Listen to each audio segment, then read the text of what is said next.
అన్ని ధర్మాలను వదిలేసి ఎవరిని వారే అంటే ఎవరి ఆత్మను వారే శరణు వేడుకోవాలి. అప్పుడు నిన్ను నేను సర్వ పాపాల నుంచి ఉద్ధరిస్తాను అని అంటున్నాడు భగవాన్. 18వ అధ్యాయం 66వ శ్లోకం.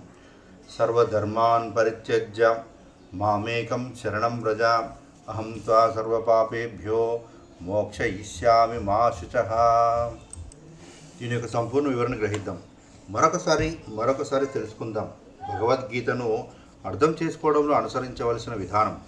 శ్లోకంలోని మొదటి పాదంలోని మామేకం శరణం వ్రజలోని మాం అన్నది ఎవరికి వారు, ఎవరి ఆత్మను వారు అని అన్వయించుకోవాలి.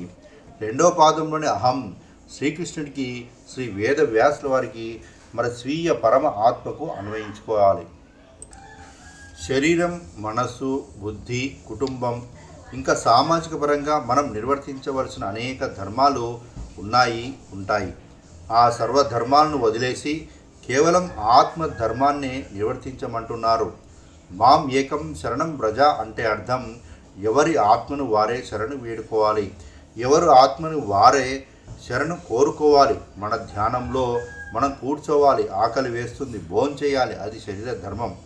నిద్ర వస్తుంది నిద్రపోవాలి, అది శరీర ధర్మం. నిద్ర కొంత నిరాకరించాలి, ఆకలిని కొంత తిరస్కరించాలి. శ్వాసను చేపట్టాలి, శ్వాస మీద ధ్యాస పెట్టాలి, ధ్యానం చేయాలి, ఇది ఆత్మధర్మం. సర్వశారీరక ధర్మాలను పరిత్యజించి మన ఆత్మధర్మంలో మనం యథావిధిగా ఉండాలి. అప్పుడు అహం త్వా సర్వపాపేభ్యో మోక్షయిష్యామి, నేను నీ సర్వ పాపాలను శుద్ధి చేస్తాను, అప్పుడు నేను నీకు సహాయం చేస్తానంటున్నాడు శ్రీకృష్ణ వారు. ఎవరిని వారు ఉద్ధరించుకోవడానికి ఎంత ప్రయత్నం చేస్తే అంత సహాయం మనకు పరమాత్మ నుండి, పరమ ఆత్మల నుండి కూడా లభిస్తుంది. ధ్యానం రక్షతి రక్షితః, ఎవరైతే ధ్యానాన్ని రక్షిస్తారో వారి చేత రక్షింపబడిన ఆ ధ్యానమే తిరిగి వారిని రక్షిస్తుంది. మన చేత రక్షింపబడిన ధ్యాన ధర్మమే మనల్ని తిరిగి రక్షిస్తుంది. ప్రతిరోజు తప్పనిసరిగా శరీర ధర్మం, కుటుంబ ధర్మం అన్న వాటిని కొంత పక్కన పెట్టి ఆత్మధర్మం చూసుకోవడమే మామేకం శరణం వ్రజ.